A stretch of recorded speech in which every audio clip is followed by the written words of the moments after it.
I'm going to talk about one specific archive on which I and a few of my colleagues have been working for last few years, building a digital museum of everyday art. Now, what is everyday art? Let's start by that.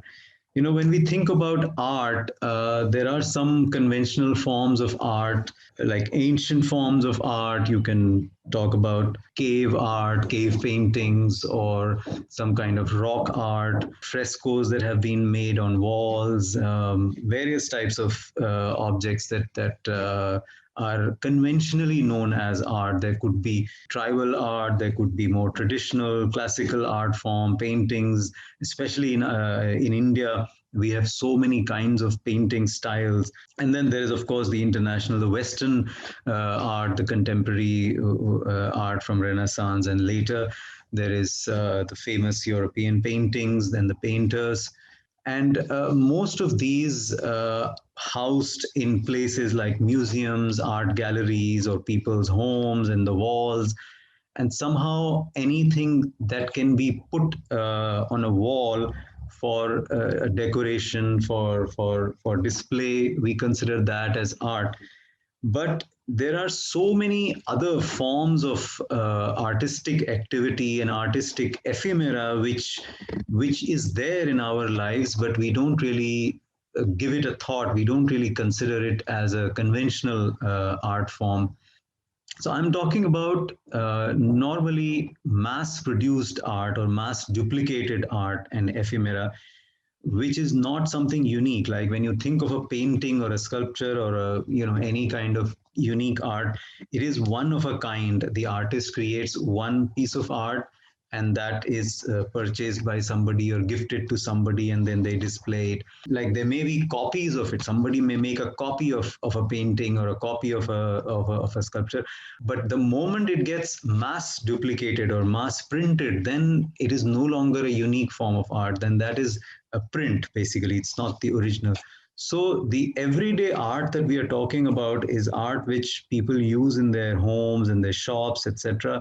And it has a social life as opposed to the unique art form, such as a unique contemporary painting or a idol or something like that.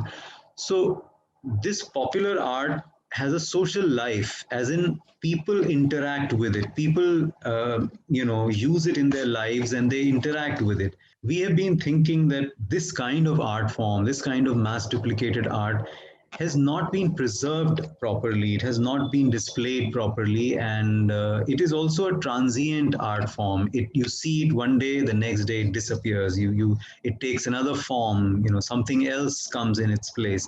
How does one preserve it? Because people in the museums and art galleries, you don't find this kind of art. So what does one do with it? But fortunately, a lot of people have been collecting this kind of art. I mean, people have hobbies of collecting various things. People collect matchbox labels, people collect cigarette labels, people collect stamps, etc. People also collect this kind of poster art or calendar art, which is mass duplicated. So we knew of several collectors and several scholars who have been working on this kind of art, but they never came together, or they never really thought of putting their stuff together.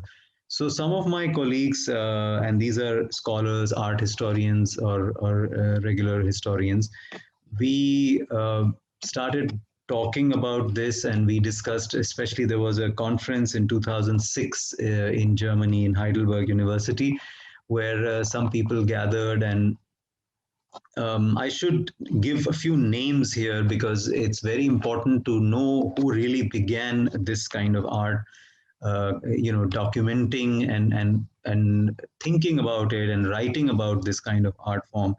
So I really begin by a famous scholar. Her name is Patricia Oberoi. She was teaching in Delhi University, and her husband JPS Oberoi. Both of them began collecting poster art and calendar art many years ago, and they have a huge collection of such art which has been printed by different publishers. And this could be religious art, this could be just, as you can see in this image, these are pictures of cinema actors and actresses. There could be religious images, there could be touristy kind of images, there could be just cute babies or beautiful women and bodybuilders, and all kinds of things people have been using. And there is a certain, obviously there is a certain class of people. The class is very important, the social hierarchy of how art is used, because obviously the more expensive and standalone single paintings are used by rich people. They would put them in their homes, the originals are put in their homes, whereas people who don't have that kind of means, they still want to decorate their homes, they still want something beautiful in their homes. So what do they want? What do they get? They buy these printed stuff, the printed calendar art and posters and religious images and so on. So some of us, we got gathered. So as I mentioned, the name Patricia Oberoi and JPS Oberoi, they started collecting. There were many other collectors who were doing this kind of, who were collecting this thing, which ordinary people, which even a lot of artists would, a lot of historians would not give it much thought, but some people collected this. Later on, many other scholars joined in, and there is Jyotindra Jain, who has been collecting this kind of art. And then some scholars have written about it very, very seriously. So you have Christopher Pinney from UK, who has written a book, several books, and one of his famous books is The Photos of the Gods, in which he talks about how there was an entire industry which produced these images of Hindu gods and goddesses. Then there is Kajri Jain, who has written Gods in the Bazaar. Again, she talks about these images, how the entire industry and what kind of popular aesthetics that go into this kind of artwork. So we decided to start a sort of an online visual archive, uh, in which because we did none of us had a space to keep such things. People had their own personal collections, but we didn't have a central space. And the idea was that everybody, whoever is collecting, they can continue to collect and keep the physical stuff, but they could contribute some of their artwork in a digital form, and then that could be compiled in the form of a digital archive where we could house some of this material. So we started this idea of a digital archive, and we called it Tasveer Ghar right from the beginning. So 2006 we started. Now, before I go into the details of Tasveer Ghar, let me show you a few more images as to give you an idea of what kind of images we are talking about. These are all you may be familiar with these posters that are sold on the streets. Somehow, a lot of us who are sort of educated, elite thinking people, we look at this art with a disdain, with a kind of a distance, thinking, oh, this is like really a quiche kind of art, this is like popular art, not really my taste. So as I said earlier, that the class of your background, your educational background, your economic background, that really makes a lot of difference as to what you choose, what interests you most, and you choose that. But it's also interesting that how an image which may have been liked by the elite, after a point becomes popular. When it gets mass duplicated, it becomes popular, and more people start looking at that. So I have also collected a whole lot of such poster art. In fact, I have done specifically, I worked on Islamic poster art, and I have a book also, and several write-ups that I've done on Islamic poster art. So religious art is very common because India is a highly religious country. I mean, the people, and since we are talking about a certain class of people, lower middle class people, they are highly religious, so they would like to keep in their homes religious images, especially Hindu households. They also have a kind of a corner in their homes, which is like a little puja corner where they put an idol. So a lot of people, instead of an idol, they could also put an image, a poster, which they find on the being sold on the street. So many of these posters, the market realized that there is a huge demand for such images, and that's how they started producing these in large numbers. There are there are a lot of similarities in many of the images, whether it's the cinema image or whether it's the religious image. What are the purposes of this popular art? There is decoration, beautification, there's also religious devotion, there could be advertisements, product advertisements, events, cinema, etc. There's a lot of propaganda which is used on the streets, whether it's a political thing or a social movement or something. So you see streets filled with wall frescoes or wall graffiti. uh, Even that we consider as popular art. Then there is reproduction of new art, there's educational charts, there is motivational material. A lot of these are sold on the streets. If you go to many places, even in Delhi, places like Daryaganj or Chandni Chowk or even Connaught Place, or you will find definitely such kind of things being sold, and they keep changing. Like 5 years ago, there was a different style, aesthetic style, and now there's something else. Maybe 50 years ago, there was something else. So it keeps changing. Now, where did this all begin? So let me give you a slight, a little bit of the history of this art form.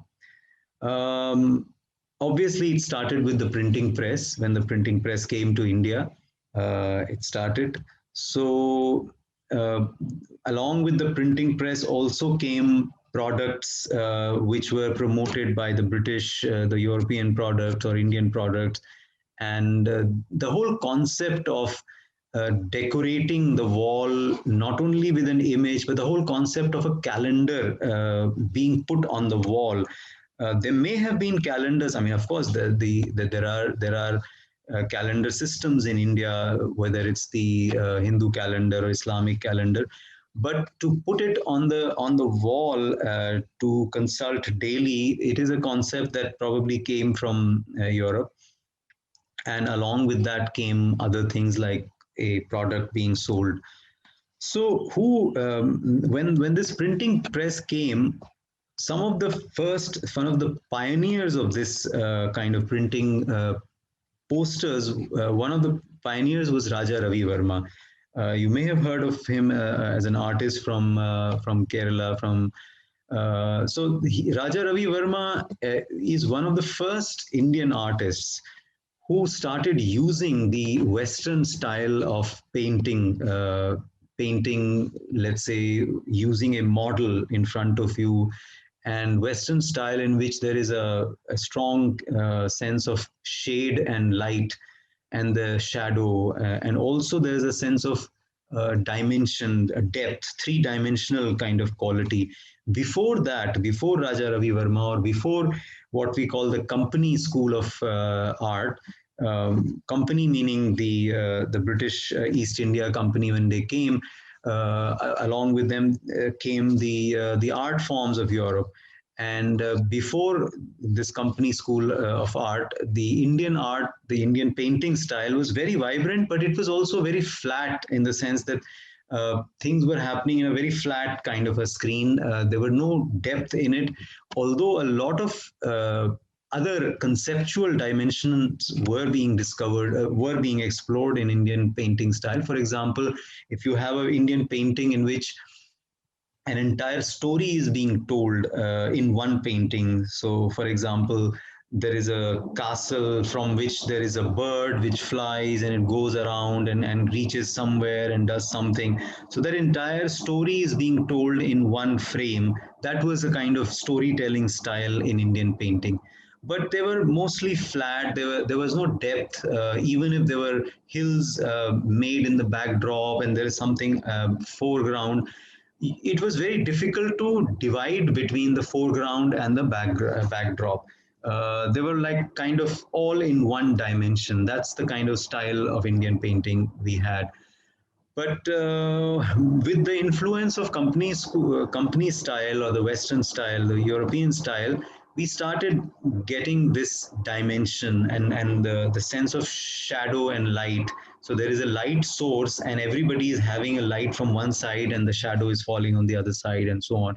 So Ravi Verma started using this style of portraits, and very soon his portrait style was very popular. A lot of rich people, the Nawabs and the Rajas, and even the European, the British subjects, they started, asking, they asked him to make portraits, the family portraits, and so on. But besides the family portraits, he also started doing the religious mythology, the Hindus' religious mythology. And this is the first time an artist used human models to create gods and goddesses. And of course, it was not easy. It became a very controversial thing, because a lot of people, a lot of religious people objected to it. They said, how can you have humans being modeled for gods and goddesses? So initially, a lot of people rejected his images, but ultimately they became very popular. And soon he started a printing press, because he realized that he can't just keep drawing paintings and selling. Because the demand was so much, that he started printing them. Initially, he sent a lot of stuff to be printed in Germany and other places, because we didn't have very good color printing presses at that time. This is, I'm talking about the late 19th century. Then soon he brought a color printing press, which he started in Maharashtra, in Bombay and Lonavala, which was called the Ravi Verma Press. And thousands of images were published from there, and they were sold, they were sent all over the country. And even today, you might find some temples in India, some old temples where they may have original uh, prints from the Ravi Verma press being framed and put up. I have seen many of these original frames. So he made these gods and goddesses, whether it's Saraswati or Lakshmi or other mythological figures, and you can see the detail that there is a kind of the backdrop has a very European landscape kind of a quality. So he's utilizing, he's kind of merging the two, the European style and the Indian mythology, and coming up with these kind of images. Now, Ravi Verma's images were copied a lot. Of course, in India, we all know that when a business idea succeeds, people start copying it, and they start using it in many ways. And copied not only in the printed form, but in many other forms. For example, in the commercial sort of packaging and labeling and advertisements, his pictures were used a lot. So, for instance, this image that you see, this is called a textile label. A textile label is basically, if you see, if you buy a big, piece of fabric which is still, unstitched fabric. So they used to put these labels. They would paste a paper label which would have the name written. So those labels were very popular, and for the people who cannot read the name of the label, the image becomes very important. So people used to put a unique image on their label to be sold. Like if somebody asks you, okay, you go to the market and buy me a fabric which has the label of Lakshmi on it, or something similar to that. So you don't have to read. You just say, okay, I want the Lakshmi labeled fabric, and you buy that. So that was a big culture in India, and these labels were not only manufactured printed in India, but they were manufactured also from UK, from United Kingdoms, from many places like Glasgow and Manchester, where a lot of clothes were being woven and sent to India. This is just before Gandhi started his, the local charkha and the local this thing movement. So a lot of clothes. I mean, at that time in India, hardly anything was being manufactured. In terms of the industry. So a lot of stuff was coming from Europe, and but they would make sure that they would put a label which will be appealed, which will appeal to the Indian masses. So they use these Indian mythology figures and Indian kind of specific Indian things. So even the advertisements, like for example, this lactogen baby food, it is showing the baby Krishna, and if you see the detail of this image, they've also done some kind of embroidery or some kind of decoration on top of the print. So these are unique images. They're printed images, mass-produced images, and appealing to the Indian masses, but carrying either a Western product or a Western brand name. Apart from those calendars and commercial products, of course, there is also the printing press. Was the posters were used for, because this was the time of the national movement, the freedom struggle. So the Indian press was using, advertising, or rather talking about the national movement, the nationalist movement, the freedom movement through these posters. So you find a whole lot of posters that are showing freedom fighters and so on. And this is a time when the new national movement, which is attached with a kind of a Hindu identity, is also arising. So some of these images, even though you have Gandhi and Nehru, but then you will have a Vishnu, God, Lord Vishnu blessing Gandhi and Nehru in a sort of a, a kind of a movement for the freedom from the British. And if you see at the bottom of this image, there is the contours of the map of India drawn in it. So a lot of these images were carrying this kind of symbolism, which appeals to the masses. And Indian masses are, right from the beginning, people have talked about this. They have studied and written about it, that they colorful images, attractive images, really, fascinate Indian masses. So even today, you see our media, our television, our cinema, our popular visual culture, it is so full of rich colors and very, very rich kind of attractive colors. So I mean, one may ask this question that were they naturally inclined towards a rich color, or is it this industry which gave rise to this kind of habit or this kind of taste among the Indian masses? That is a question that one can ask. But definitely, when I looked at these images, when I started surveying this poster art, I was fascinated by the beauty and the color and the attractive kind of nature of these images. That is why we call them bazaar art. Bazaar art meaning that an art which is sold in the bazaar, not only sold in the bazaar, but it has the aesthetics of bazaar. I mean, even today, if you go to a market, if you go to an Indian bazaar, it is full of color, whether it's the advertisements, whether it's the product being sold outside, products, the way the products are designed, arranged, it is to attract the masses. So many of these images one can find.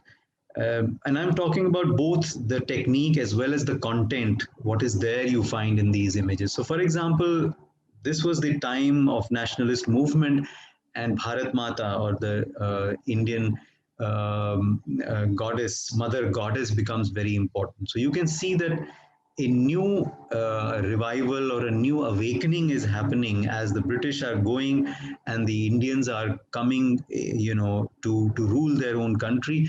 So the new heroes have to be found. So a lot of this art, a lot of this calendar art is projecting these heroes who are going to be the heroes of the nation. Mother India being the first, the most foremost hero of the nation. But in an image like this, if you look at it, is there something missing in this? You have Mother India, you have Jesus Christ, you have Buddha, you have Gandhi, you have Subhash Chandra Bose and Vivekanand and all others. But if you see, there is no Muslim figure in it. There is Christianity, there's Buddhism, Hindu, all that. There is no Muslim, there is no Sikh in it. So this is the time when a certain kind of nationalism, the seed of this kind of nationalism are being sowed at this time, the early 20th century. That certain images, certain heroes are being projected, whereas some other heroes may be missing. Uh, this is also the time of modernity, the new modern time, the green revolution, the self-reliance and those kind of things. So, of course, these calendars are a little later date. This is the one is from 1972, and the other one is also around the same time, late 60s or early 70s.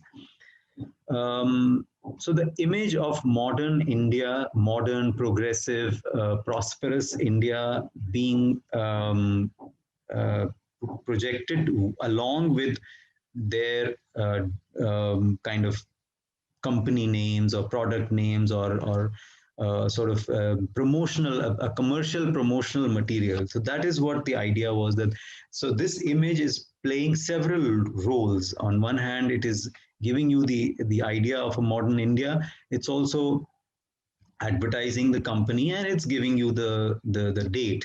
So there are multi-purpose images, and almost everybody would like to put these images in their homes, the calendars. They can see the date, and so these companies were actually uh, um, distributing their calendars every year. The beginning of the year, they would distribute it to their clients, so almost everybody would have a calendar in their homes from a particular company. uh, then of course the image has to be beautiful, it has to be attractive, it has to have all the elements. It could even be sensuous at times. So you can see that these images, while at the backdrop it is projecting the idea of a modern India, a modern progressive agricultural dominated India, but then you have to show a woman, a beautiful woman, which is the more dominant one. Now, we have also studied who are the artists who are doing this kind of artwork. So, in this particular image, if you see closely, the artist's signature is there just at the beginning of the white surface above this woman's hand. It says H.R. Raja. H.R. Raja was a very prolific artist throughout 20th century, and he has drawn a whole lot of images, calendar images. His full name is Hassan Raza Raja, and but he kept it H.R. Raja so that it's a kind of an ambiguous name. His Muslim identity is not revealed because he's also doing a lot of Hindu images. It's a very interesting thing that this industry is not specific to a particular religion. Hindu artists are doing pictures of Mecca, Medina, and Muslim artists are doing pictures of Krishna and Ram and etc. So it's a very, and it's the same with the artist, same with the publishers. Hindu publisher could be doing a Muslim image and so on. So again, as I talked about the modern India, the modern everything. So this image, if you see, this is the image of a modern family, modern Indian family. Now, in this image, except for the sari that the woman is wearing, everything else looks very Western. It has a radio, it has a little fan at the back, it has table, chair, dining table, there's a dog, and what they're having is probably an afternoon tea or breakfast. So there is a tea kettle, there are saucers and cups, and maybe a cake. So it's a very modern, idea of a modern Indian family. There's a curtain rod, etc. These are coming from 1930s, 40s, and projecting this idea of a modern Indian family. Again, this is much later, this is 1987. Once again, you have television coming into India. So this girl, she's doing a kind of a namaste, and then there's television, there's a doll, and then, I mean, there is so much to read. Again, as I was talking in the morning, that, one has to know how to read images, and the detail is very important. Every little detail, the curtains at the backdrop, the television, the girls wearing a little wristwatch and goggles, and very interesting kind of details that these artists. So you not only read about the mind of the artist, you also start imagining the kind of people who are using these images and what these images mean to them in their daily lives. So cute babies, beautiful women, they have to be there in most of these images, because that's what brings the kind of beauty. A lot of people like to use cute babies in home, because if they're expecting a baby, so a cute baby kind of relates to that in many ways. So and this has been there since right from the beginning. You can see these kind of images. Religious images are very important, because you have children growing up in every house, and the children have to be told how to be a good Muslim, or how to be a good Hindu, or whatever, how to be an ideal human in a way. So this kind of image you will see in many Muslim homes, and they bring in some specific Indian or South Asian aesthetic values. So even if we are talking about Islam or Muslims, they will bring in some aesthetic value which is local. So for example, in this image at the corner bottom, the left corner, you will see a incense stick. What we in some homes people use this kind of agarbatti, a kind of an agarbatti stand. Now, this is something that you will find probably in South Asia Muslim homes, not anywhere outside. Although incense is used in other places, also in Arabia, also, but not in the manner that it is used in India. So you will, even if it's Islamic image, you will find that unique Indian quality to it. And in a way, a bigger sister is teaching the younger brother to learn Quran, and this is how a good Muslim has to be. This is how a good Muslim has to be dressed, with the cap and the kurta pajama, and the girl has to be draped. All those are symbols of conditioning, how you condition a family member, how you condition children to grow up in a certain way, to grow up like an ideal Muslim or ideal Hindu or whatever. So these images are using Mecca, Medina, but along with a lot of local stuff. You know, among the Muslims, there is a thinking that one should not use images inside home. A lot of people don't put pictures in their homes, because there is a belief that if you put a picture in your home, the angels don't visit your home, etc. So many of these producers are familiar with these kind of preferences. So they make sure that they don't put any human figures in this kind of image. Now, in this image, right at the bottom right, the signature of the artist. I don't think you will be able to see it, but let me read it. The signature is Balakrishna. So a Balakrishna is making the picture of Mecca, Medina, and Hassan Raza Raja is making the picture of Krishna, and vice versa. So there's a lot of interesting things happening in these images. There are also wall posters which are put up generally to announce a particular function or a religious ceremony or something like that. And I consider even that as a form of art, as a form of everyday art. A lot of people, a lot of us, we watch these things on the street and we just pass by. Maybe just for a second we see it, but we don't really give it much thought. But there is a beauty, there is an aesthetic value to many of these, which we are trying to preserve some of this. Okay, coming back to this idea of the nationalist kind of movement and the icons of nationalism. So there's this early 20th century was the time when this Hindu nationalism was being projected in a certain way, and the idea of Mother India and the idea of India being a strong nation of the Hindus and so on. So a lot of these images are celebrating that also. And then, of course, when you go further down, you find images like this.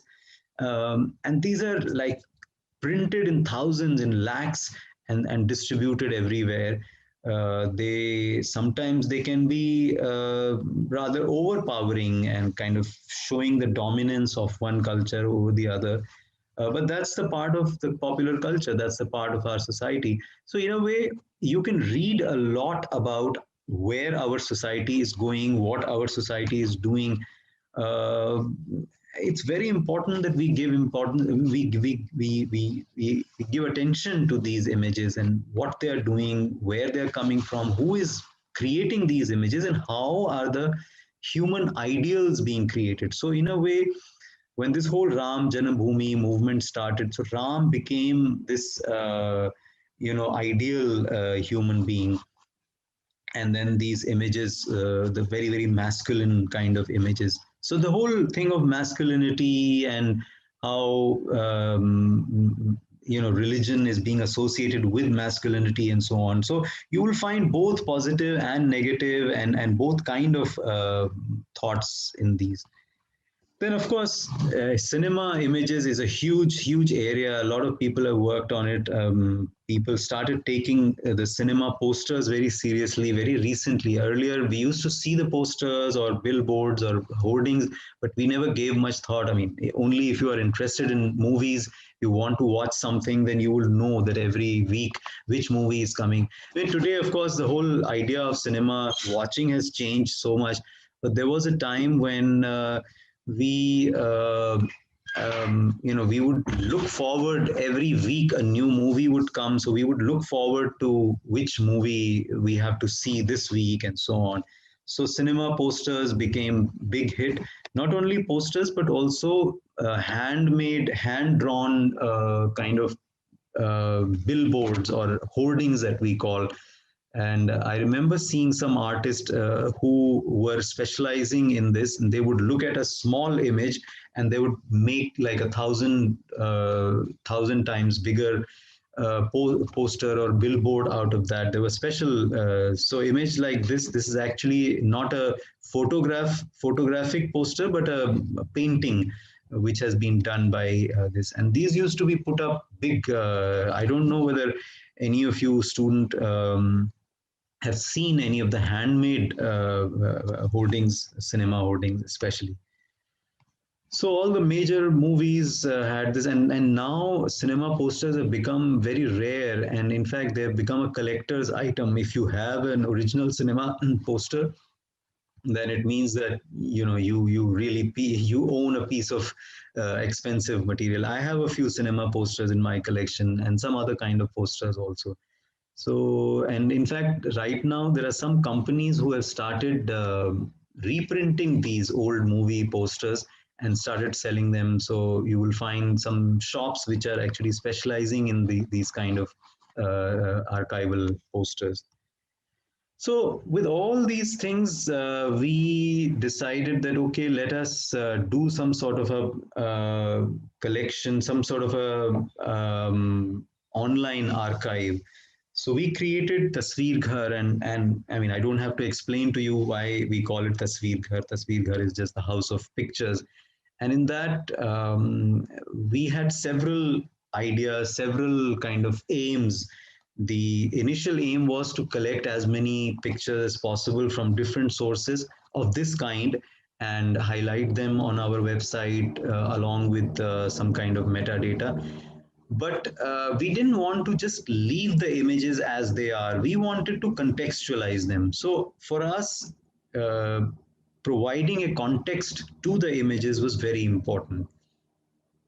And right from the beginning, we told some of the scholars and the collectors to contribute images to us, which along with their contextualizing, along with the ideas to what these images are doing in a society. So don't just give us one image, give us a number of images put together in a kind of a series, in a kind of a essay, and you contextualize that. So that was the idea. So I'm going to now show you a few examples of what we have done in Tasveer Ghar, what kind of contextualizing we have done with these images, which will give you a basic idea of where we are leading. So for instance, I talked about right in the beginning the name of this person, Patricia Oberoi, who is a collector and she has thousands of these kind of posters. So we asked different scholars and collectors to contribute images, not only images, but captions and a kind of a put your images in a series and say that this is how there is a journey of images. So Patricia contributed the first kind of visual essay to Tasveer Ghar with her images of welcome posters. Now, welcome posters is a big genre or a style among the poster art. A lot of publishers are publishing these kind of posters because almost every home, middle class, whatever class, I mean, whichever class uh, believes in using these kind of images, you would always find a welcome poster or a swagatam or a good morning or these kind of posters. So you can take a look at this essay and see how Patricia has tried to contextualize these images, where they are coming from, who are the artists, who are the publishers who are doing them, and what they are projecting, what kind of, are they all religious posters, are they secular posters, what they do. So that is one you will find. And in fact, these examples that I'm showing you, we've also published them in the form of a book, which so the book is there along with the same essays on the website. Then this is an essay that I did myself, which is about Eid cards or Eid Mubarak greetings. I collected myself and I found a whole lot of these archival Eid cards, Eid greeting cards in different collections, and tried to write a visual essay on it, which is called Eid Mubarak Cross Cultural Image Exchange in Muslim South Asia. So, the very interesting thing I found in this was that, as you can see on the image on the top, that the image is showing a kind of a European winter, and it says Eid Mubarak, Assalamu alaikum. Why should there be an European winter with snow and snow clad everything? So I realized that this Eid card actually it's from early 20th century, and this came with the British as a Christmas card. It's actually a Christmas greeting card, and they just stamped Eid Mubarak, Assalamu alaikum on it, and they started using it as Eid card. So these are very interesting examples to how symbols, visual symbols came from the West and adapted into Indian condition. Similarly, the other icon, which has a handshake kind of a icon, a lot of Eid cards I found which had this handshake icon. So I realized that because on the Eid people shake hands or they hug each other, so maybe they didn't want to show hug because again, the many Muslim homes do not show human figure, so they did not want to show human figure, but they don't mind putting a handshake there. So a lot of Eid cards have this handshake. Similarly, very European. Even the image at the bottom is very European, very British kind of image. So very so a kind of Christmas greeting cards were recycled as Eid greeting cards. Only after that, then we get to see other greeting cards like Diwali or other. So I found this as a very fascinating example. Then our colleague Sumati Ramaswamy, who's one of the founders of Tasveer Ghar, along with me and Christiana Brosius, so she has been working a lot on the maps and Mother India, the figure of Mother India. As you can see in these images, I mean, I'm sure you must have realized that the map of India has such a shape that it looks somewhat like a woman wearing a sari, and that has been used a lot in this kind of art form, to show map of India along with Mother India or Hind Devi. Or so this is again, as I said, that this is a textile label which has been put on the textile fabric yarn, and then this is a map which is again a very I mean, if you look at the contours of different states in this map, they are very different, like Madhya Pradesh or Hyderabad state, there is Vindhya Pradesh, there is uh, Bihar and Rajasthan, so all have different kind of shapes. So this is probably from 1940s, just before the partition, or just when the partition was about to happen, because there is a mention of Pakistan in it. So a lot of maps, poster maps have been used in this. Then another colleague of ours did this very interesting visual essay about the picture postcards and specifically focusing on the picture postcards of Indian hill stations. So this is our colleague Shashwati Talukdar who did this essay on hill station postcards. Postcards is another big genre among the popular visual culture, which you can use as historical material. So we found a whole lot of picture postcards from different collections depicting the Indian hill stations, and it actually tries to prove how through these images Indian hill stations were a kind of a British construct. Like the British wanted a place in India. I mean, India is such a hot season climate place, so they wanted to create spaces which could look like Europe or England. So they created these hill stations with very European kind of architecture and so on. And then those were also projected through these picture postcards and other kind of photographs and sent all across to say that look, here is a little England in Masuri or in Nainital or something like that, Shimla. So it's another way to tell history, visual history about our heritage. Then somebody did this visual essay on romance in Indian popular imagery, how romantic couples have been projected, and how especially places like Taj Mahal and these things have been projected in Indian popular visual culture. So this is Kajri Jain who did this visual. If you go to our website, you will find many of these visual essays. Each of the visual essays is actually comprising of several images, maybe from 10 to 20 or 30 images, and those images have been kind of put in a gallery with captions and also an essay which contextualizes these images. Talking about the romance, then we come to also modern kind of romantic imagery. For example, the Valentine's Day greeting cards. That's another. So, each of these things, we just take them for granted. We just ignore such kind of artwork. But actually, if you collect it or take it seriously, you will find uh, you will find the trends that our society is following. What is our society really looking forward to? What kind of aesthetic values they have? What do the youngsters like, or what do the elderly people like, etc. So Christiana Brosius, who's one of the founders of Tasveer Ghar, she wrote this essay about the Valentine's Day greeting cards.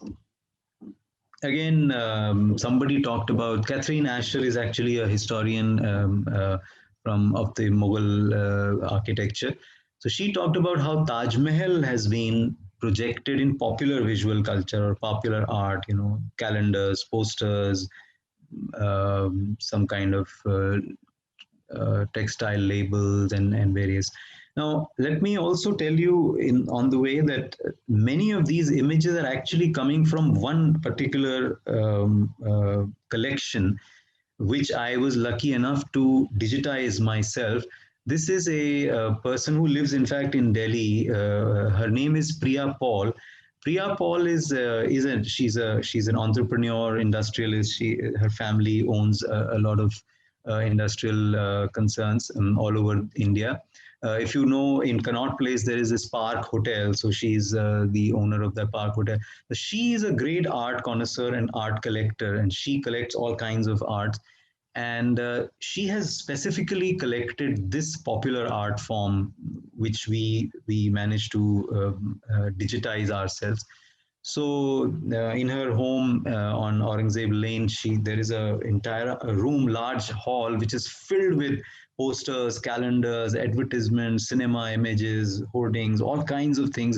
Because people, the art dealers, they bring their stuff and then she buys them. Although she doesn't have time herself much to actually see what kind of in detail, but she's managed to collect a whole lot of material. So we approached her and we said that it's a fascinating collection. Can you digitize it? By historians, art historians, social scientists. So why don't you allow us to digitize? Of course, we will not. We will make sure not to damage anything. So she was very gracious enough to allow us. So I spent this was in almost in 2008 9, when I spent few months looking at that material, straightening it out and classifying it, and then digitizing it, whether scanning or taking with photographs, because many of the images were in frames. They were already framed from many years, and some of them were classified, some were not. We digitized almost 5,000 images from Priya Paul's collection, and some of these are from her collection. So these were posters, calendars, cinema, billboards, all kinds of things. We digitized it, and those 5,000 images, then we straightened them. I mean, we digitally kind of corrected them, and also then we have hosted them on a server on Heidelberg University in Germany. And you can find the link from Tasveer Ghar, and you can visit that. You can search from these 5,000 images. Now, that was an entire experience, and this was something that I did for the first time. I mean, I hadn't done it earlier, but so it was a learning experience for me. Not only uh, the straightening and sort of slight restoration of these images, classifying them, digitizing them.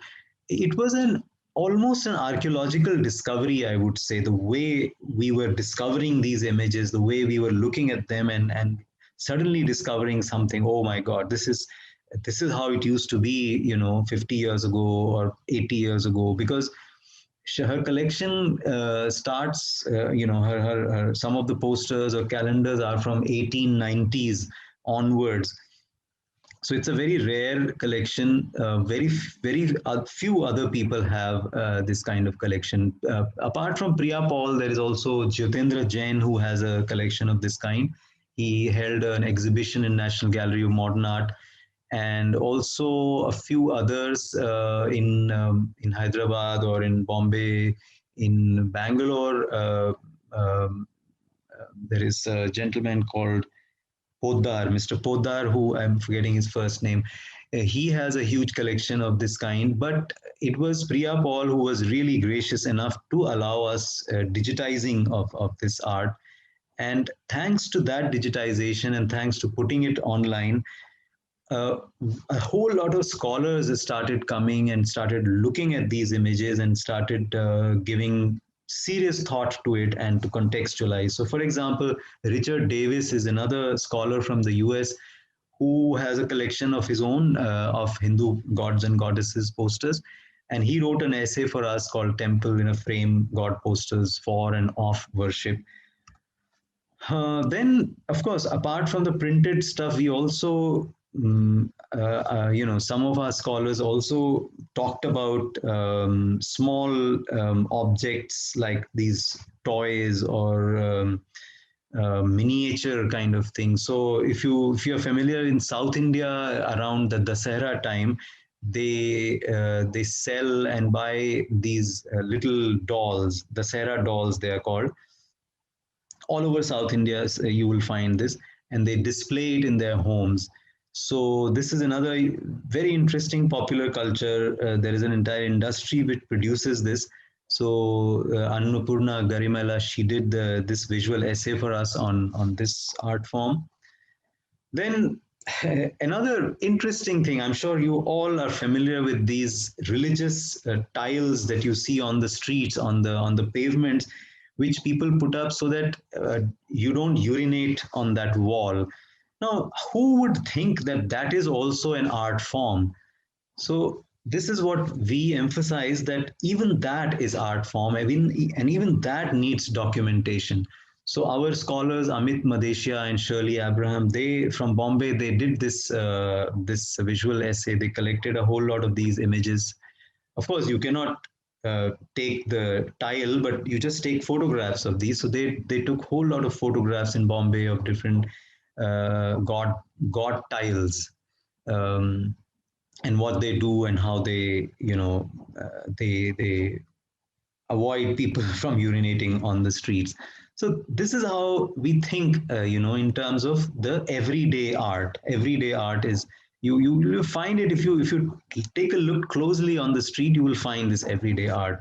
Then similarly, somebody did the same thing for from Chennai. I mean, Tamil Nadu, Chennai, they are also full of artwork on the streets. They make these huge, billboards, huge models of their politicians on the street. So all that is the everyday art. So somebody did this kind of street art or graffiti or frescoes on the wall in Chennai. Then we also like to celebrate the artists who are doing this kind of art. So, for example, some of the artists I mentioned, H.R. Raja, I mentioned Balakrishna. Then there is this artist called K. Madhavan. K. Madhavan has been doing posters as well as magazine covers. Again, religious as well as just depicting the rural landscape, the rural life. So this scholar Stephen Inglis did this essay for us because he's been collecting K. Madhavan's pictures. Then how do we see these images as a commodity, or rather an image selling a commodity?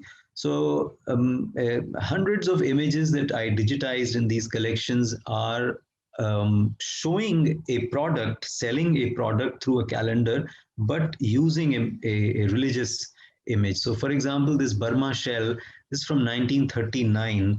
So obviously, it's a product from the West, from England, being sold in India, but with an Indian mythology being depicted. Uh, Again, through these images, you see the emerging modern India in a way. Emerging modern India, how a shop, how a market is looks like, and how people are selling and buying things. Um, and they're all made with hand. They're all paintings that have been drawn by artists, professional artists, of course. Again, talking about advertisements, somebody did this visual essay on the idea of chai or tea as depicted in advertisements. So very interesting advertisements we found in different locations, and especially from the Priya Paul collection. Then many of these, as I say, that it's talking about modernity. So all the icons of modernity, whether it's the utensils, the steel utensils, are being introduced into India: aluminium, copper, brass, steel, etc. And how women are supposed to, their daily chores in life, even though the modernity is coming into India, but women are still shown with those stereotypical roles, the typical gender specific roles, that they have to continue doing the same thing. Although there are new products coming in, there is new soap, and there is new utensil, there is new water tap, and there is new bucket and everything, but they continue doing the same kind of role. So you read a lot about the society, the trends in the society from these images. Then somebody talked about the soap advertisements, especially the Lux soap advertisement, and how cinema actresses have been uh, uh, projected through these. Almost all Lux advertisements portray cinema actresses. This was done by Sabina Gadio, who teaches in Jamia Mass Communication. So then, of course, from the cinema, there is also some of the B grade movies, how their advertisements have been portrayed in these images. This was another very funny and very interesting collection somebody did, Vishal Rawley. He did a thing about the Bhojpuri music album covers, and how they are very sexy and very raunchy kind of images that are used in this. So, these are things which many of us just ignore, or many of us consider as a kind of quiche or kind of low grade, or without any taste. But actually, if you study it as popular culture, you will find so much in them. You will find an entire how the middle class or the lower middle class thinks, what are their aspirations, what are their desires or needs. So you read all that from this kind of everyday life. Then we talked about the Hindi novels, the covers of Hindi novels. uh, what sort of aesthetics go into that. I mean, those you will find in any other language also, Urdu, Hindi, all these novels, because they are attracting a certain class of people. On you will find this kind of novels being sold on the railway platform, bookshops, or in the villages and so on. So who are the people who are buying these, and what are their desires, what are their aspirations, and so on. So you can see all that coming from these. There are even election campaign material and so on. So many of these things we looked at, and I just showed you very few, just a few examples. If you visit our website, you will find many others. Let me show you some things from the website also. So you can go to tasveerghar.net or tasveergharindia.net. Both the domains go there.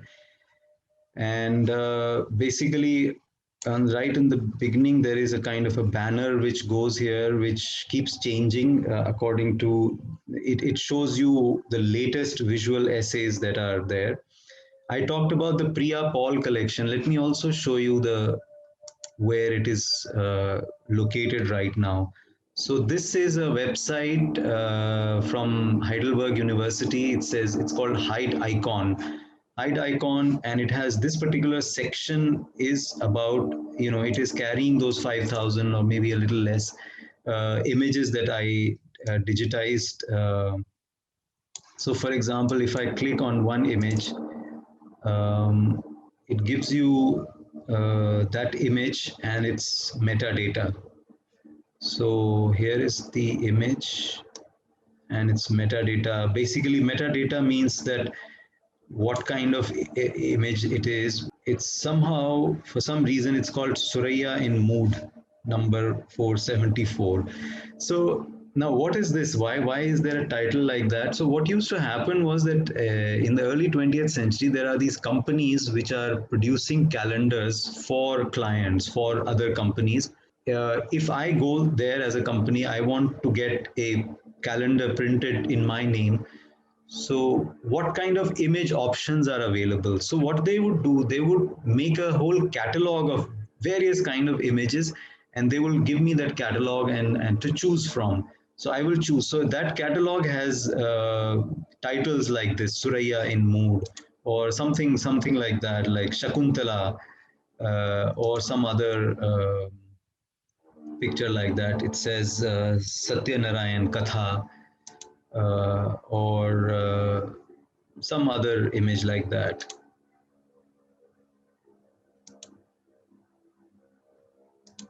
No, these are from some other catalog. These are the cinema images anyway.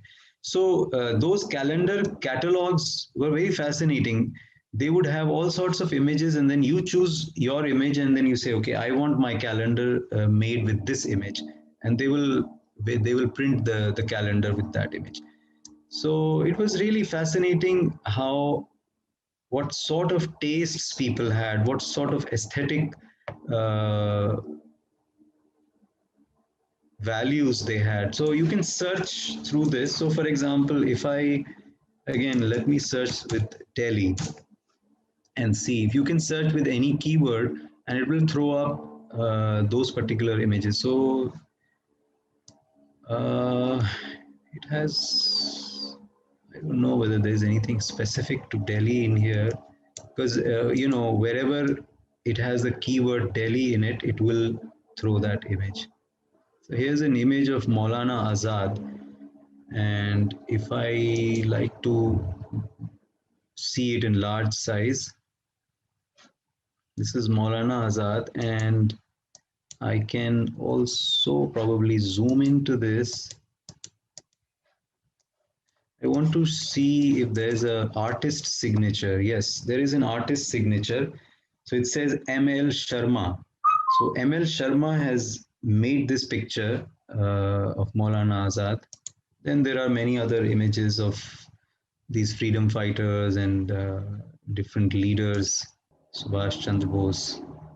Somehow I realized that many of these images are also very beautiful to look at. They have been done very aesthetically. So this is the time when photography is has not really, or rather, photographic prints are not so much visible.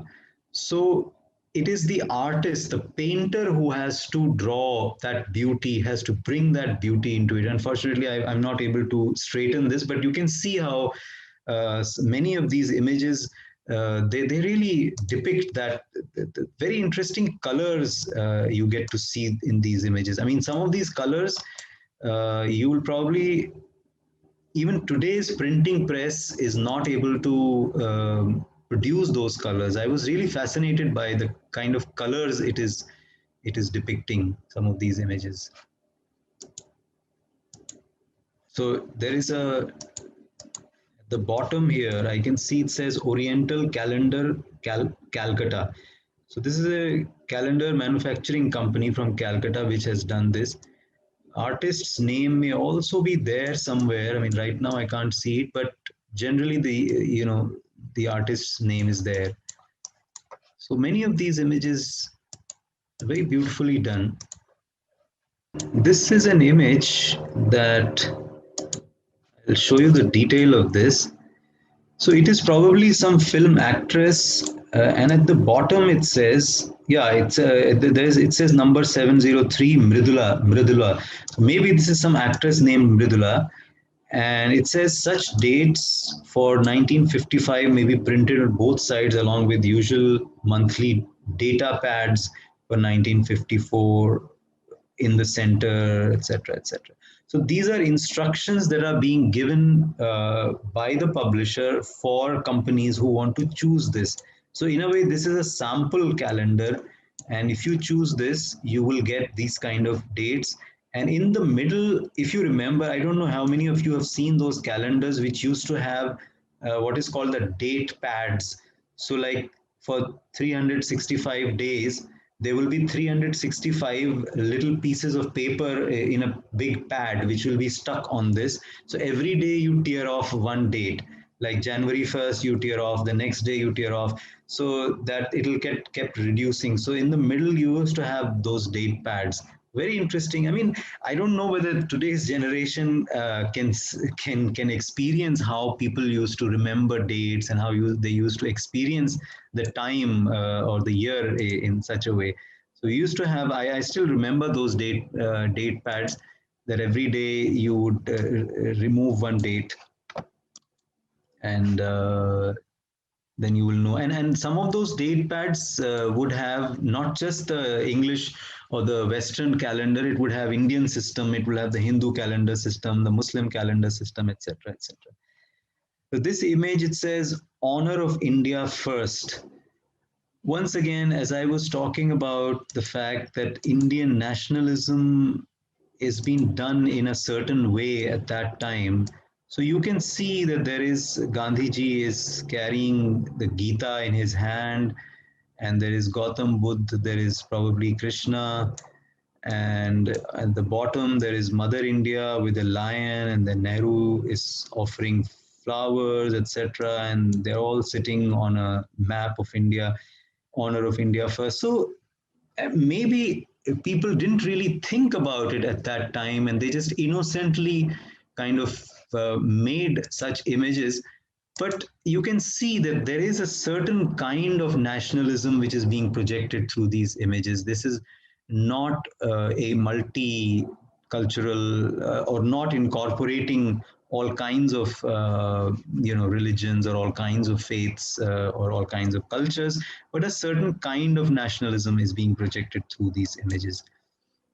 Of course, you will find, representations of other religions as well. So, this is probably Mother Mary and Jesus, which has been drawn in a poster image. Again, as I said, very beautiful to look at.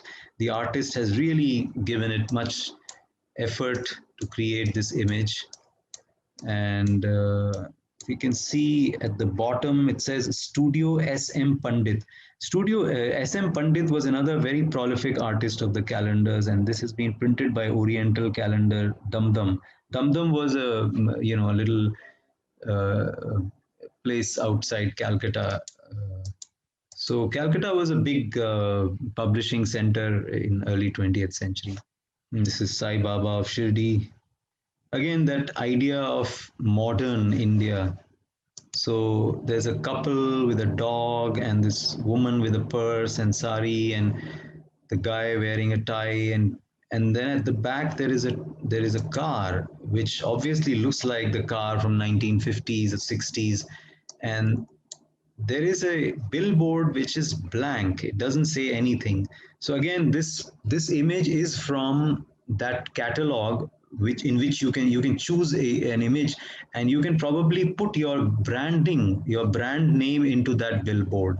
So it's a very interesting way of directing the onlooker towards a certain branding. So if you choose this image for your branding, they will put your branding in that billboard and then it's yours. So this kind of advertising techniques were already there in early 20th century. Again, as I mean, I really admire the colors used in these images. It says Presidents of the Indian National Congress 1885 to 1905. Very interesting. I don't know if any of you can, if you can recognize any of them. It's probably Dadaji Noroji, Dada Bhai Noroji, and this is Tayyabji. These are the only two people I can recognize. I don't think there's Gandhi or Nehru in it. So this is a printed material, and it's at the bottom it says published by Hemchandar Hiralal Bhargav, agents for Ravi Verma Pictures, Chandni Chowk near Daribar, Delhi. Pictures, frames, glass merchants, wholesale stationers, Swadeshi Pictures, etc. Very interesting. It has two names, Hemchand Bhargav as well as Ravi Verma. So it says agents for Ravi Verma Pictures, Chandni Chowk, which means that Ravi Verma was printing his posters from Bombay or Lonavala, and then Hemchand Bhargav is an agent who is probably distributing Ravi Verma's prints in Delhi or in North India. So again, very interesting. I want to see if I can read. There is a thing at the bottom. It's very difficult. It's definitely published in Lonavala in Maharashtra by Ravi Verma Press. And with each picture, there is also the name. So this is Gokhale and Anand, Anand Mohan,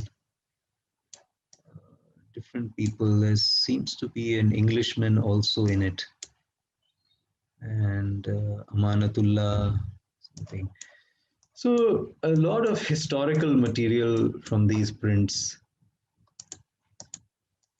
And if you are writing, let's say, a history essay or some kind of assignment or some write up, and if you want to see if there is something interesting here, you can come to it. Yeah, this is a post. This is a calendar that I was talking about, that you could peel off the date thing, but here you don't have to peel off. In fact, this is a multi-year calendar. You can use it for several years. All you have to do is to change the date, the month, and the weekday, and then it goes on and on for several years. So this is like a metallic stand in which they put these dates. And it says Hatiwala Silk Mills, Begumpura, Surat. So the company is in Surat and they have a branch office in Calcutta. Interesting. Then Estrella, bright light, long life. Looks like a battery to me. Yeah, it's a battery and a torch. So again, the same thing which we see even today, a beautiful woman being used to attract the viewers for a product. I mean, why do you need a beautiful woman to sell a battery and a torch? So this was happening even in those days. Estrella, Bombay. Then here is a this is a medicine company, the Zandu Pharmaceutical Works. I guess this is the same as Zandu Balm, manufacturers of Ayurvedic and allopathic medicines. And it says Bharat Mata Ki. This is very interesting. Now, as I was talking about the details, if you look at the detail of this, although they're selling all sorts of things like malaria drug and camphor, something camphor or something, here you see it says in the middle, Bharat Mata ki mukti ho, jagat mein shanti ho. This is very fascinating. What do you read out of this? So there is a Hindu deity, maybe Krishna, because it has Krishna has a more punk on the head. So Krishna is blessing Bharat Mata, Mother India, who seem to be coming out of the shackles. So this is 1944 calendar. So many things are happening in this calendar. It is selling the Indian products, the Ayurvedic medicines, and at the same time it is saying Bharat Mata ki mukti ho, jagat mein shanti ho. And all around you see some like broken things, some demolished things. Maybe it is this is 1944 is also the time of the World War. So it is supposed to be showing. I mean, I can see a little ship in the backdrop. Probably, if you see, there's a sea and a ship. So it is invoking the freedom struggle as well as the World War and how Bharat Mata is coming out of its shackles, and there's a prayer, Bharat Mata ki mukti ho, jagat mein shanti ho. Very interesting. Burma Shell Company, again 1937 calendar. It is selling the products as well as, and another interesting thing you will find, of course, for today's generation, it would be interesting that it has Calcutta, Bombay, Delhi, Madras, and Karachi. So obviously, Karachi was in India. You will find many of these products advertisements which say Karachi, Lahore, Burma, Rangoon, all those names are there. This is another one of those textile labels, and it says Kar, Tarak, and Calcutta, Karachi, and Bombay. So the spelling of Karachi is also interesting. So there are all sorts of images you will find in our collection. There is cinema posters from 1960s, 70s, and so on. And we also open, Tasveer Ghar is also open to other people contributing more stuff. If you know of any other artwork or any older kind of popular art things, you can contribute to us. If you want to write something for us, you can write. But obviously, it has to follow certain guidelines. It has to follow certain standards. This is an advertisement of probably Rolls-Royce car. Um, Again, even if it's an advertisement, a commercial advertisement, look at the beauty, look at the way the painting has been done. Very different kind of aesthetics and cultural kind of background.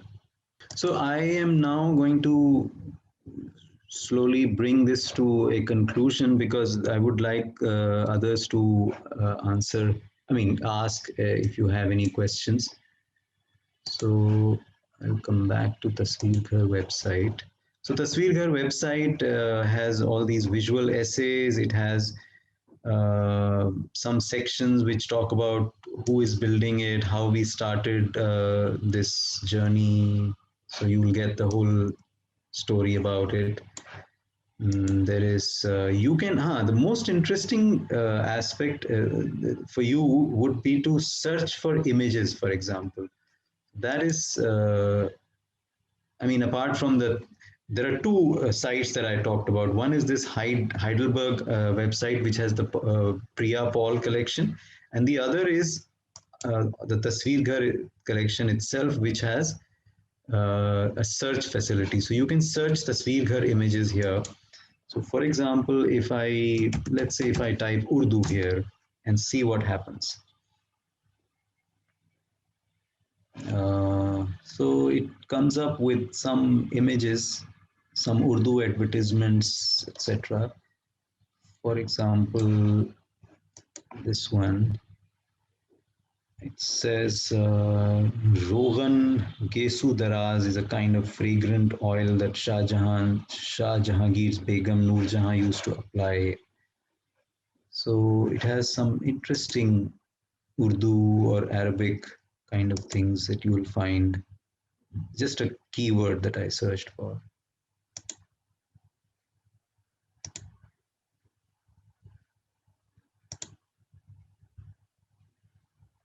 Some of you might be familiar with Margaret Burnau, who is a scholar. She wrote an essay for us, uh, which is called Modern Masculinity Bought at Your Local Pharmacist, where she talks about this tonic sanatogen in 20th century Indian advertisements. And most of these advertisements are actually in Urdu. So this you might find fascinating. Then,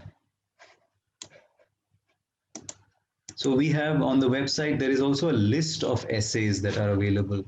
So if you go to this essay listing, you will find all the latest essays that have been. For last couple of years, we have been running a project called Images of Masculinity. So you will see that some of the top essays are actually about masculinity, how masculinity has been projected in India. This is a very interesting essay. Let me show you. This is a gallery. Somebody did how motorcycles have been projected in advertisements to show this masculine, like motorcycle being the masculine thing. So this is a way, kind of a new way, you can say, a new way of reading images and contextualizing them in today's what is the how we are thinking, how the people were thinking in 1960s and 70s, and what do we think now. So for example, it even comes all the way down to the new age masculinity in motorcycles, how cinema and industry is depicting most motorcycles today. We are also interested in the contemporary cinema, popular cinema, how these images are becoming popular in the popular culture. So I hope that if you go through the website, you might find fascinating things here, and it might inspire you to do something interesting, something new. Maybe for our website, if you would like to contribute something. But first, you go through what all is available there, what all we've done so far, and maybe you'll contribute something interesting, or maybe it'll just inspire you to do something in your own research, in your own think of digital humanities in a new way, in a different way of how um, digital archives can change the way you think. So I think I would like to close this now so that we can have some questions, if anybody has any questions, so that it'll be interesting to see your feedback on what all I talked about so far. Thank you, sir. Thank you. It was a very, very interesting session. And the chat box is full. So I'll just start with the questions and then we'll go to the comments. Um, I have the first question is by Sumita Sharma. Were there major stylistic differences in how Ravi Verma painted gods and goddesses and how others did before him? Yeah, definitely. You see, as I said, that Ravi Verma was using human models to depict gods and goddesses, and before that, nobody had done that. I mean, gods and goddesses were we only saw in terms of sculptures and the idols that were made. Hardly anyone was doing the pictures. Even if somebody did a picture, they would look at an idol and then make a picture of that.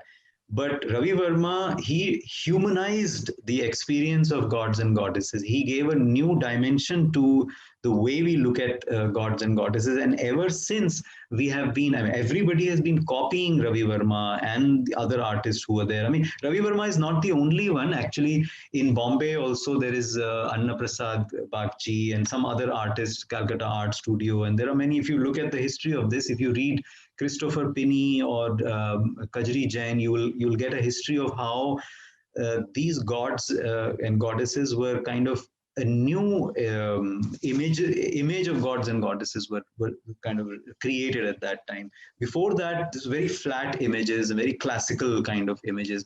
But in a way, you can also say that the whole Hindu pantheon, the Hindu gods and goddesses, the entire, this Dasa Avatar and all those things were in a way standardized by Ravi Verma's images, which was not there earlier. Thank you. Yeah. There is another question by Professor Nishad Zaidi. Why did you decide to host these images on Heidelberg website rather than any Indian university website? Well, the basic idea was that Tasveer Ghar. Now let me come to a very important point about Tasveer Ghar. Any organization or any institution like that needs support. It can't run like you can't just run like that. So we've been running Tasveer Ghar for last about 12 years now, and in the 12 years we cannot survive without some sort of funding or support. I mean, the website itself demands some support. So initially we got a funding from Michigan University in the US, where our colleague Somati Ramaswamy was teaching at that time. Then that was a 3-year grant which saw us through. We also gave out fellowships to younger scholars who could find more images. If you look at the website, you will get the details. And after that, then we got a funding, some support from Heidelberg University, and they already had a well-established database and archive.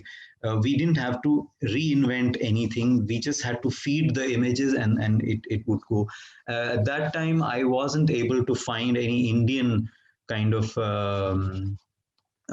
collaboration at that time, but we are open. Actually, we are open to Indian collaborations. If there's an Indian website or an Indian university or institution which wants to collaborate with us, which wants to either provide us space or give us some images, we are open to that. But when this was done, this Heidelberg University, this was done in, like, I digitized these images in 2008, and then we made them available by 2010. At that time, we were not really finding any support here. That's why we did this. And also, we don't want it to be located in a particular place. It's a digital archive, and that's the beauty of a digital archive, that it's there on a cyberspace. So it's not really, it could be anywhere. Anab has made some comments, and I think she can read them herself. And Yeah. Hello, Anab. Hello, sir. Hello, sir. Very. I've mentioned in the comments that Tasveer Ghar is one of the best places to browse. Also, it's so much fun to look around. It's great, and I'm also working on Pakiza Anchal, on magazines, digests. So Nishat ma'am has already, we are in talks about digitizing and scanning. And sir, between like finding an image which is interesting, like an advertisement, and digitizing it, we are still sort of figuring out the training process, because scanning is not enough. Just getting a picture is not enough. We need to digitize it so that the computer can read it. We have been talking about this, so we'd really appreciate if you can talk a little more about the technical aspect, maybe perhaps in another workshop, or whenever we can schedule all of this. So we are a bunch of us here who are trying to digitize. And sir, I wanted to talk to you about the label that you mentioned, the Bell Chap, Kulhadi Chap, Dulhan Chap matches. So that is what the Dulhan, on which the Dulhan is printed. So I think that is what you mentioned when you mentioned the label. So I couldn't help but think about Kachwa Chap coil. So like as a marker, the image was used as a marker instead of the text. Yeah, yeah, yeah.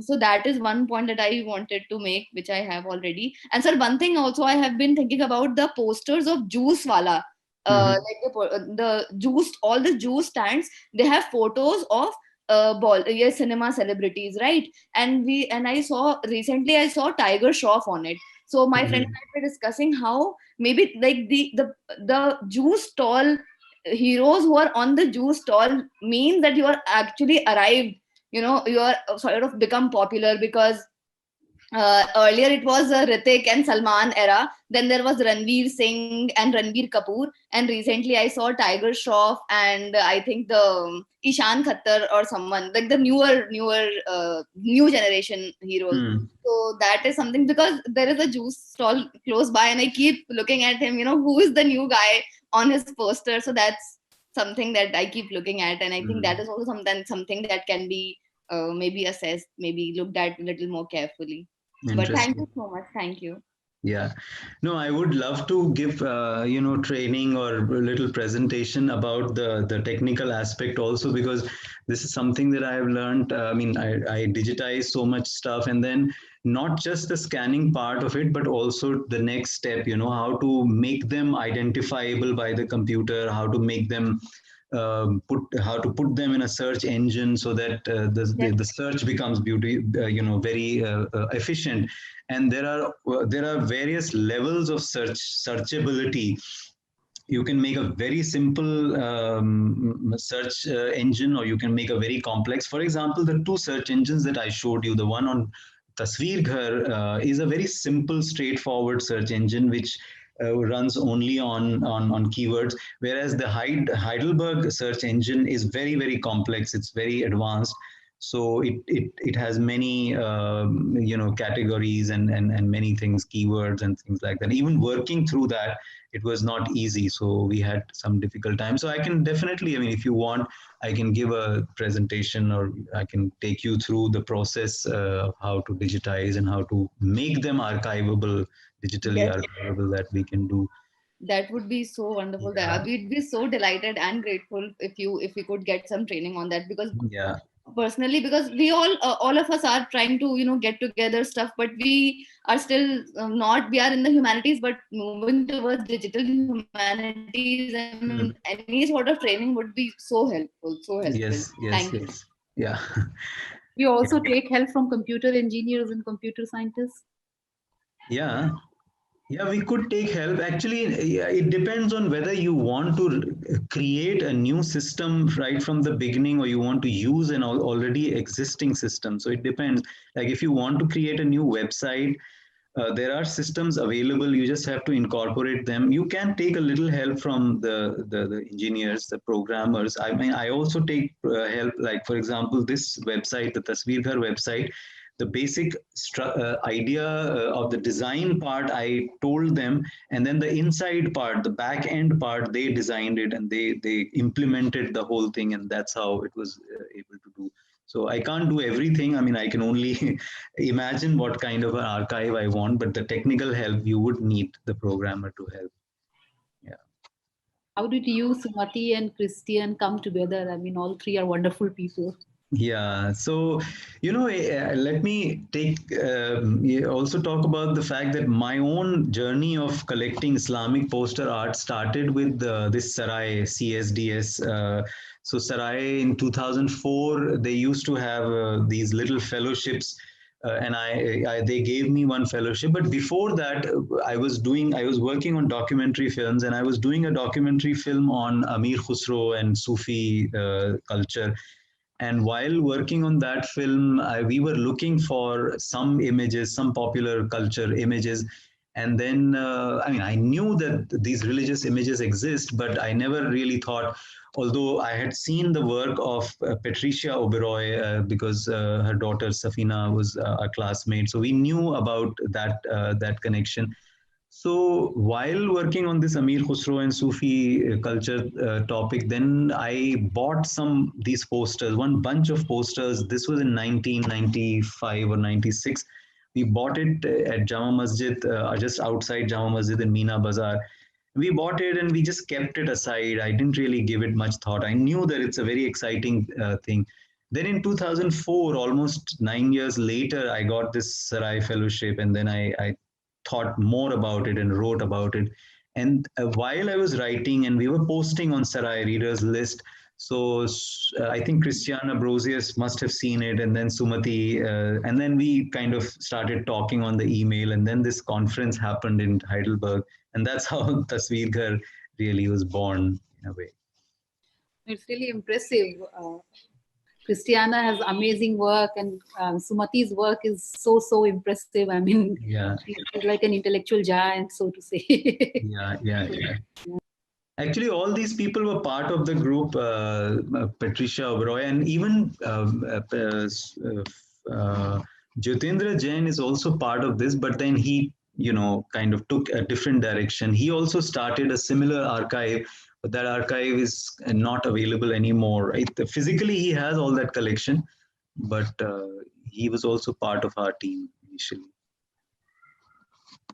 We have another question. What should be done to promote the digital humanities climate at Indian universities, which, unlike Western universities, are not as interested in it? I think my suggestion would be to personalize the experience. Like we ask our students to do their own projects using their own personal family. For example, you ask a student that you go back to your family and ask your parents or grandparents to give whatever photographs you have, old photographs, old material, old stuff, and then digitize that and then make it available, make a project out of that. So that will give them, something which is lying in your home and you don't really give much thought to it. But if you digitize it and make it available on a blog, it's very easy to make for anybody to make a blog. So you just take a whole lot of pictures, put it on a blog and write about it and say that this is my family, this is how it. And there are tools available nowadays. There are tools available. You can create a timeline, you can create a photo montage, you can create so many things. So I think we should begin by giving such kind of exercises to the students to build their own local histories, family histories. Local history is very important. I have this colleague in Ambedkar University, Delhi. There is a center called Center for Community Knowledge. Surajit Sarkar is there, and they are also trying to do something similar. They are creating these local history festivals and local history kind of websites and things like that. So we can generate that kind of work with the students maybe. Okay, there's a comment by Hanzala Mujibi. It's interesting to note that many of the Hindu imagery is almost exactly the same as it was a century ago. Mm-hmm. Yeah, as I said, century ago, Ravi Verma created this Hindu pantheon and created a kind of a standard image of all these gods and goddesses, and they have been coming. In fact, many people say, there is a sentence I heard somewhere that so and so was wearing a sari as if coming straight from a Ravi Verma painting. So that's become a standard thing. So Ravi Verma has really changed the way people looked at our own heritage, and he standardized certain things, the way a woman is drawn, or a way a Hindu deity is drawn, and the different mythological figures and different stories have been drawn in that, and people have been following that more or less in the similar manner. It's very interesting, the whole journey with Ravi Verma, and then printing presses in South India. For example, there's a town called Sivakashi. Sivakashi in Tamil Nadu was the center of printing this very colorful, very attractive posters. Even today, if you go, Sivakashi has three industries actually. One is the printing presses and calendars. The other is matchbox labels, I think, and the third one is the firecrackers. And all these three require some kind of packaging, and all the packaging are very similar, colorful packaging. So that was like the center of this industry, Sivakasi. It's a small town, but almost every house has a like a printing press or a matchbox factory or a firecracker factory or something like. Very interesting place. So South India is really fascinating in terms of the way they projected these colors. And in fact, Kajri Jain in her book Gods in the Bazaar, she's talked about how these printing presses emphasized on the saturation, color saturation, brightness, and which colors should be stronger and things like that. So in a way, our minds have been conditioned according to the what the printing presses gave us, and that's how we've been brought up. Sango Vidani says, it fascinates me that the iconography is so colorful, especially given that probably during the national movement, the prevalence of color was just starting out, if we look at films. Given that I'm working on cinematic adaptations of Devdas in the Indian subcontinent, and my inclination of looking at the changing iconography for the central character of Devdas from the 20th to the 21st century, this really fascinates me. Yes, yes. Yeah, color. Indians are fascinated by colors. If you look at anything, our cinema, our television, everything, there is so much color. I mean, our cinema sets, which are used for songs and dance sequences and things, and not just today. Even in the past, before the cinema, there was the theater, the proscenium theater. So on the theater, there used to be sets. There used to be theater backdrops. And interestingly, the artists who were painting those backdrops were the same artists who started painting the billboards, the hoardings, and then they started painting the posters. Many painters like this. Ravi Verma also was probably involved in some of the theater backdrops, and then other artists like as Kajri Jain and Christopher Pinney have talked about, there are many artists. So the aesthetics remain the same. These bold colors, bold brush strokes, and bold. Everything is very bold, and everything is the color saturation is very strong because after they have done the first painting, it will go through several stages before it reaches the printing press and the thing comes out on paper. So during these several stages, transformations will some color will get reduced or something. So in the original itself, they would like to put so much color that by the time it reaches the end, at least some colors remain. So that thinking goes, and even in cinema, when the color came, they were using this Technicolor and various kind of products were brought in, which will give higher saturation of color in cinema. If you look at the cinema of 60s, immediately after the black and white, when the color came, you look at the movies of the 60s, you will see they're very rich. Their colors have been upgraded, like yellows and greens and red. They have been upgraded somehow. The quality of color is very different from 1980s and then 90s, and now, of course, now we are beginning to say that okay, we need to be realistic. Now today's cinema, the lighting has to be realistic, everything has to be realistic, because we've learned from Hollywood that Hollywood tries to be subtle and realistic. We were not subtle or realistic, we were dramatic. In India, everything has to be dramatic. That's why our colors are like that. So I hope you will all visit our website and send us comments, or if you have anything to contribute, you can do that. I think most of us here have already visited your websites many times, but after your talk, I think everyone feels more connected to it in a way. It has become a kind of model for us to how to go ahead. So hopefully we will have more opportunities to interact with you and also learn from you, because we really need to learn from you.